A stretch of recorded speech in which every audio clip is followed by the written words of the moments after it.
I think my favorite writing about home comes from the spiritual writer Starhawk.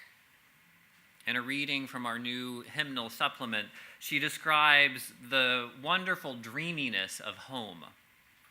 Starhawk writes, "We're all longing to go home to some place we have never been, a place half remembered and half envisioned we can only catch glimpses of from time to time.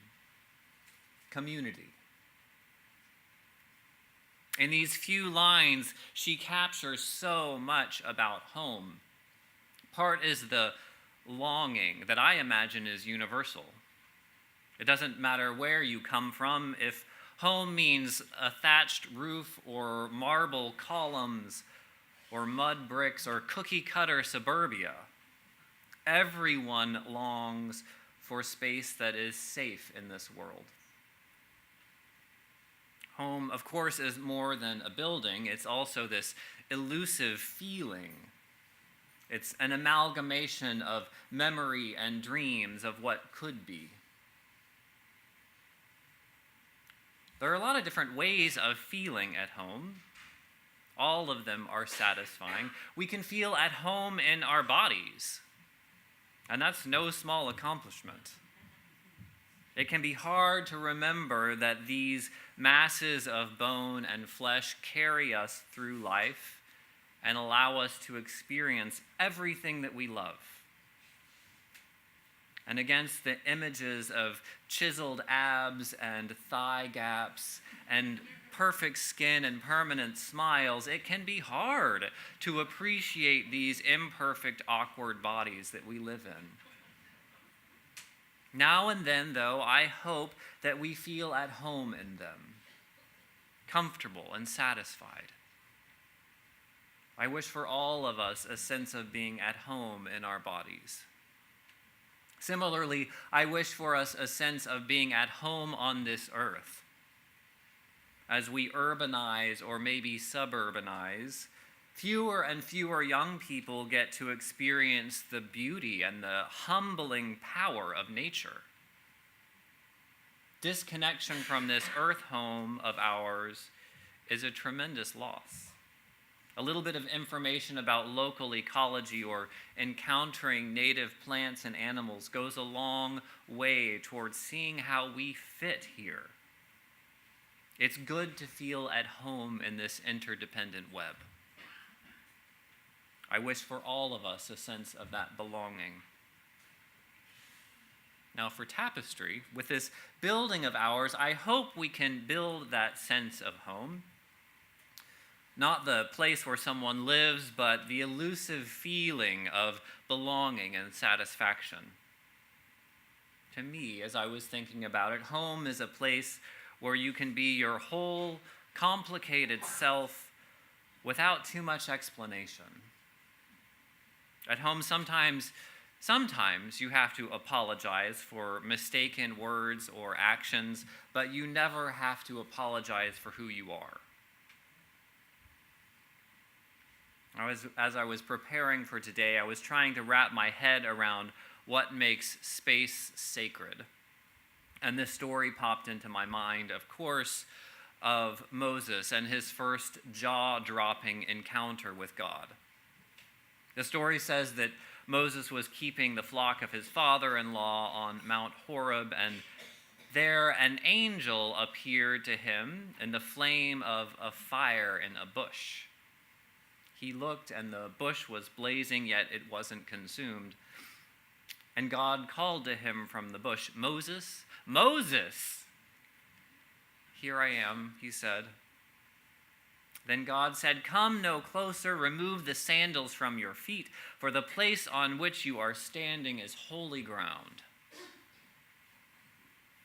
Now this is a big day for us. The choir has gotten all tuned up, and we've got lots of folks here to wish us well. But still, I'm not expecting any spontaneous combustion to demonstrate that this is holy ground. Maybe we're not as perceptive as Moses, or the world is a little more distracting. But it will probably take us longer to feel how sacred this ground really is. I have no doubt that in time, though, years, maybe decades, Unitarian Universalists will sense the holiness of this spot. It's much like moving into a new house or an apartment. The first night is something special. There's anticipation. I've only done this as a single person, and the first night alone in your new place is exciting. I imagine it takes on a slightly different flavor with your family and your new home. For the first night, it's exciting. And then we get busy again, finding spots for everything and creating new patterns. Settling in takes months. Now, I'm curious, for Tapestry members, since we've been here for a month and a half, have you identified your seat in the sanctuary yet? I've noticed a few have settled in. Bart and Ellen have settled in for sure. But it takes months of settling in to a house or an apartment. But when does it become a home? It seems like the biggest piece of a house becoming a home is building memories in that space and sharing stories. Like, remember when we burnt the Thanksgiving turkey in that oven that malfunctioned? Or that tree out front that we planted that year? Remember the kids coming into this living room on Christmas morning? Or that year that the cat wouldn't stop looking out the window because the birds built the nest there? Our stories in this place will be a little bit different, but they'll also be similar. They'll involve holidays and mishaps and funny moments among people of all ages. And year after year, we'll add a few more remember wins. Today, I suspect, will be one of those remember wins. And I'm glad that we're here to participate in it together. For some of you, this is your first time seeing Tapestry. Some of us, though, have been grinding through the details of this for about 3 years. It was amazing to see how this dream came together. I remember when we first started planning and meeting with the architect for this project, Stephanie wanted to know what our most important thing was. It's a big question for a congregation. What's the central piece of your ministry? What I realized was that more than any particular thing we do, the key piece of our life is how we are together. We thrive by breaking bread together and forging real cross-generational friendships. We explore new challenging ideas together. We fight for justice and care for the most marginalized people in Orange County together. We sing and play and eat and laugh and sometimes cry together. And so I told our architect that our sanctuary, where we worship, should be more like a meeting house than a theater. We should be able to see each other in the daylight, not have us isolated in the dark. So as we celebrate this new building, I want to offer you one very unorthodox metaphor for our building. It's not romantic either. It's a giant tub of potatoes. I'm told that in Korean cooking, instead of washing potatoes one at a time, they put them all in a tub full of water. Then someone puts a big stick in the tub and pushes up and down and up and down. It makes the potatoes rub against each other, and as they bump into each other, the hard, crusty dirt falls off.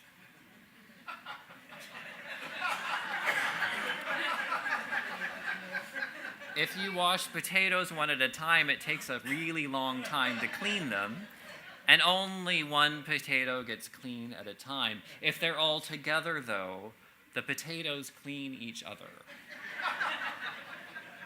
So clean may not be the right word, but being together, getting jumbled around, does help lose some of our crustiness. Jumbling around here together, we lose some of our cynicism, some of our fear, some of our shame, and our doubt from the world. It's bumpy and it's messy, but it works. The magic of this community isn't in brilliant thoughts or our piety. It's not about how organized we are. It may actually be a little bit of the chaos. It's about spontaneous conversations and games and hugs and baking tips and political insights and theological questions that emerge in the mix. We've been doing this for 40 years, but now we have a home of our own to jumble around in together. What a blessing. Amen.